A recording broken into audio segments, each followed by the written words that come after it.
Houston, we've had a problem here. This is Houston. Say again, please. Houston, we've had a problem. We've had a main beam unable. Roger, main beam unable. I have a dream. My 4 little children will one day live in a nation where they will not be judged by the color of their skin, but by the content of their character. I have a dream.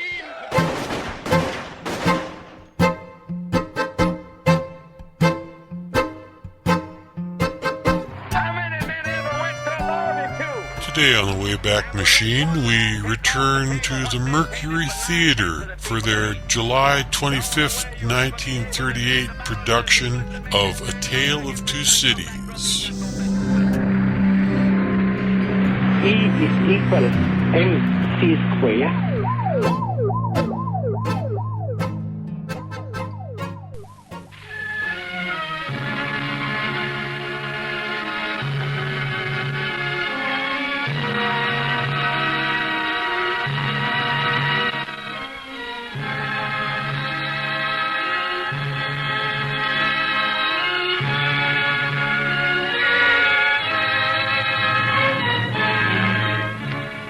The Columbia Network takes pride in presenting Orson Welles and the Mercury Theater on the air in the third broadcast of a unique new series dramatizing famous narratives by great authors.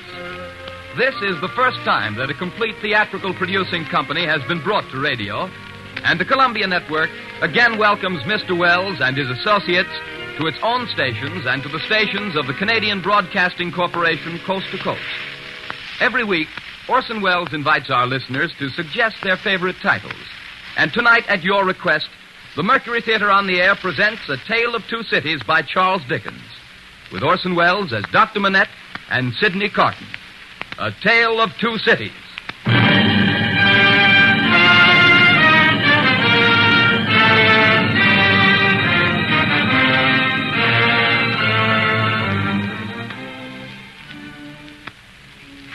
Paris, 1767.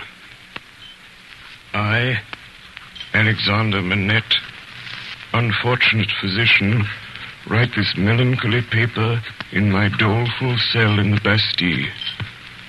Hope has quite departed from my breast. I write these words with a rusty iron point, dipped in scrapings of soot and charcoal from the chimney, mixed with blood. One cloudy night, 10 years ago, I was walking along the quay by the river. Dr. Manette. Dr. Manette. That is my name. Dr. Manette, formerly of Beauvais. I am that Dr. Manette. Will you please to enter the carriage, Dr. Manette? Gentlemen, pardon me, but I usually inquire who does me the honor to seek my assistance. Doctor, your clients are people of condition. Enough. Will you please to enter the carriage? They were armed, and I was not. I got in silence. We left the streets behind, through the North Barrier, onto a country road, and presently stopped at a solitary house. I saw that the two men were brothers.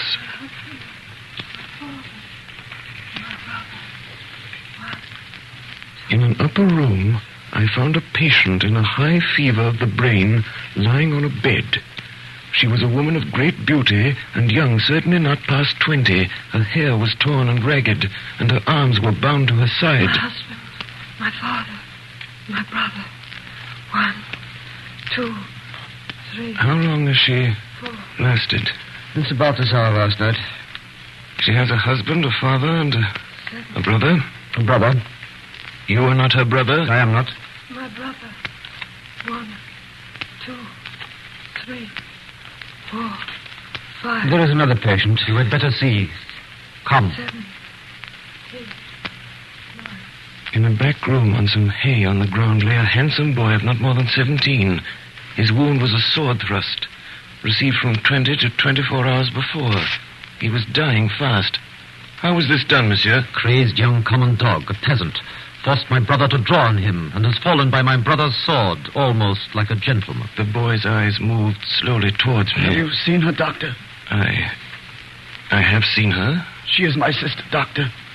She was a good girl, married to a good young man, too. One of his tenants. We are all tenants of his. But the Marquis of St. Ambremont saw her, and what do you think they did? He and his brother. You know, Doctor, that is among the rights of these nobles to harness us common dogs to carts and drive us. They so harnessed my sister's husband and drove him all day, and all night kept him on the grounds in the unwholesome nights, quieting the frogs so that their noble sleep might not be disturbed. And then back in the harness in the day. Taken out of harness one day at noon to feed, if he could find food. He sobbed 12 times, once for every stroke of the bell, and died on her bosom. And then, when her husband was dead, that man took her away. I saw her pass on the road. I tracked him here, and last night I climbed in. A common dog, but a sword in my hand. I made him draw and fight with me. Common dog though I am. Where is he? He is not here. Marquis of St. Ambremont, in the days when all these things are to be answered for, I summon you and yours to the last of your bad race to answer for them. I mark this cross of blood upon you as a sign that I do it. He put his hand to the wound in his breast, and with his forefinger drew a cross in the air. He stood for an instant with a finger yet raised, and as it dropped, he dropped with it, and I laid him down, dead. My husband, my father, my brother. I returned to the bedside of the girl. The sound of her voice never ceased. She lingered on for a week. Then, on the 8th day... Now she is dead?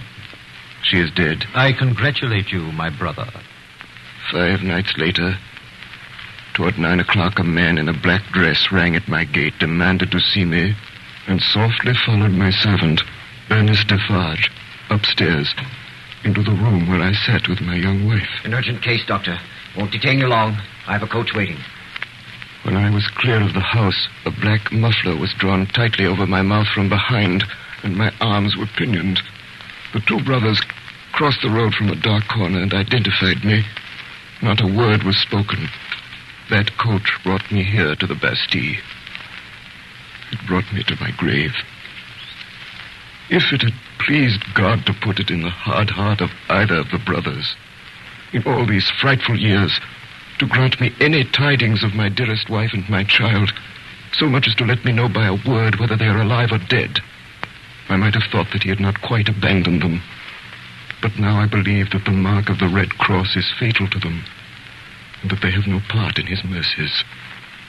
And them, and their descendants, to the last of their race, I, Alexandre Manette, unhappy prisoner, do, this last night of the year 1767, in my unbearable agony, denounce them to heaven and to earth.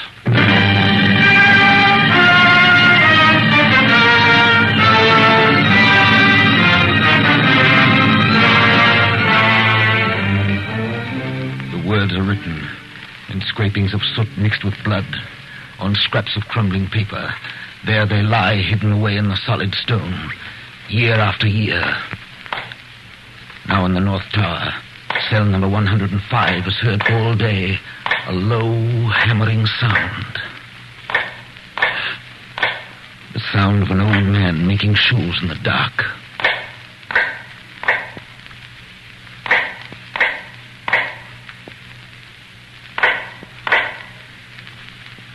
One day, after 18 years, the sound stops, and for a while, North Tower cell number 105 is empty.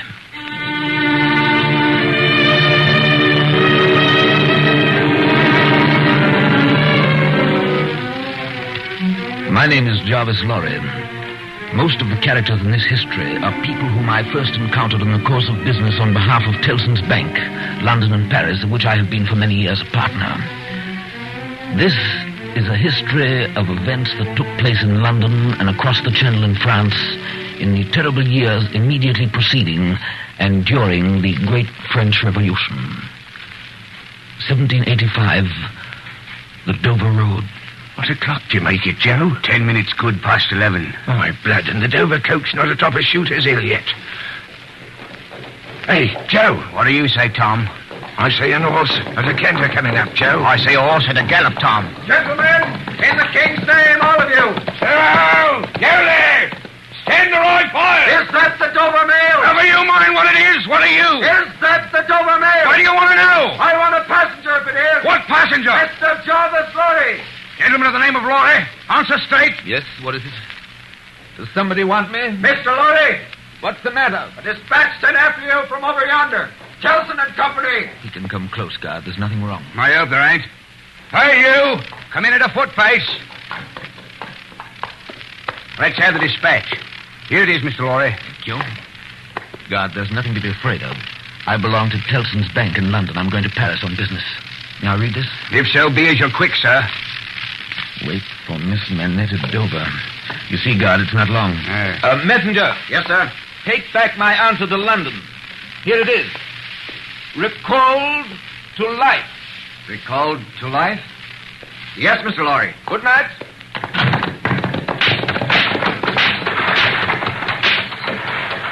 Tom, Hello, Joe. did you hear that message? I did, Joe. What did you make of it, Tom? Nothing at all, Joe. Well, that's a coincidence, too. Well, that's just what I made of it myself. This way to the galley packet. This way to the galley packet. We sail with the tide, ladies and gentlemen. All aboard for Calais. Glad to have you with us again, Mr. Lorry. I'm expecting a young lady aboard, a Miss Manette. She may ask for Mr. Jarvis Lorry, or she may ask for a gentleman from Tellson's Bank. But when she comes, will you show her to my cabin? Very good, sir. We sail with the tide, ladies and gentlemen. All aboard for Calais. Miss Manette? Sit down, if you please. Thank you. Miss Manette, it's very difficult to begin. Miss Manette, I'm a man of business. I have a business charge to acquit myself of. The story relates to one of our customers. The story? Yes. One of our customers, a French gentleman, a scientific gentleman, a doctor. A doctor? Miss Manette, if your father had not died when he did, don't be frightened, miss. As I was saying, if Monsieur Manette had not died, if he had suddenly and silently disappeared, if he had been spirited away to some dreadful place, then the history of your father would have been the history of this unfortunate gentleman, the Doctor of Beauvais. I entreat you to tell me more, sir. I will, I'm going to. Can you bear it? I can bear anything but this uncertainty. Miss Manette, your father has been found in the house of an old servant in Paris. We're going there. He's alive.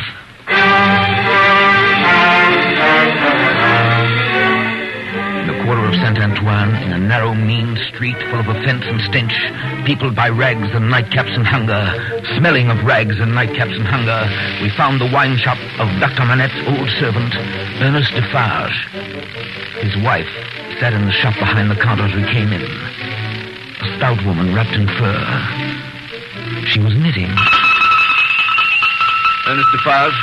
That's me. May we have a word with you? Willingly, sir. My name is Jarvis Lorry of London. This is Miss Manette.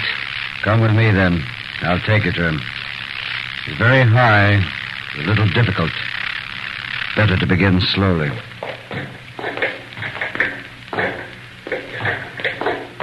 Is he always alone, then? Yes, Of his own desire? of necessity. He is greatly changed? Changed?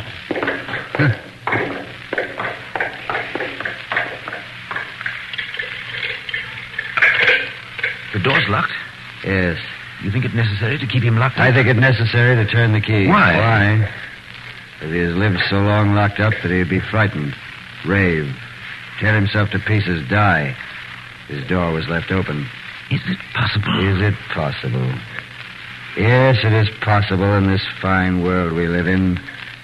Not only possible, but done. Done, see you, under that sky there every day.